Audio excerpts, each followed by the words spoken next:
Hi guys, welcome to the vlog. Once again, advice for today's.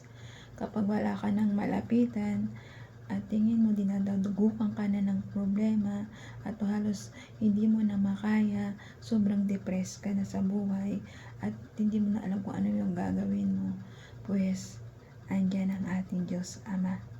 Diyos Amang buhay. Huwag kang mag-alinlangan, huwag kang magdalawang isip na hindi lapitan siya. Ang ating Diyos Ama ay bukas palad na yayakapin at hahagkan kanya at papakinggan kanya sa lahat ng hiling mo sa kanya, dahil ang Diyos Ama, siya lang ang ating tagapagligtas, healer, provider at nagmamahal sa atin ng wagas. Kung may mga agam-agam ka man at halos ang bigat na dito sa dibdib mo dahil hindi mo na kaya, pues na dyan, lapitan natin ang ating Diyos Amang buhay.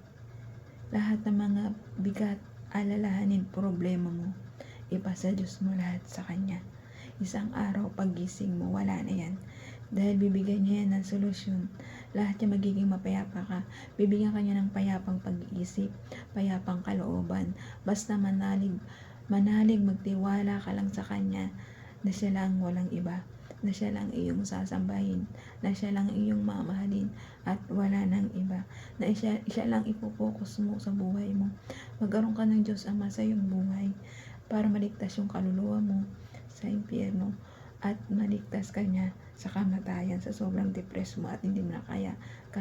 Pero kung ikaw ay lalapit sa ating Diyos Ama, tsak lahat ng mga bigat mo diyan, dala-dala mo sa dibdib mo, ay gagaan. Basta manampalataya at magtiwala ka lang sa Kanya, lahat ng mga iniisip, problema at bigat mo sa buhay ay mawawala.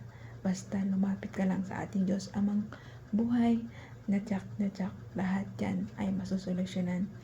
Basta ikaw, maging mabuti kang tao, maging mapagbigay, matulungin, magalang sa magulang, at higit sa lahat, maka-Diyos. Laging nananalig at nagdadasal sa Kanya para maproteksyonan Kanya sa mga spiritualing demonyo. Yung mga spiritualing demonyo na yan, siya lang naman ang nagpapabigat sa atin eh. Pinapasok niya yung isip at puso nyo. Kaya kayo nagkakaroon ng mga isipan na naguguluhan kayo, kung ano-ano yung isip nyo. Ayan ang demonyo. Pinapasok kayo, tapos sa puso nyo, nagtatanim kayo ng galit at saka puot.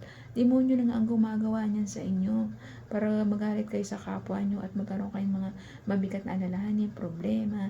Pero kung lalapit kayo sa Diyos sa mananampalataya, wala pong imposible sa Kanya. Lahat po yan mawawala basta lalapit ka sa Kanya at mananalig at mananampalataya at magtitiwala sa ating Diyos sa mana.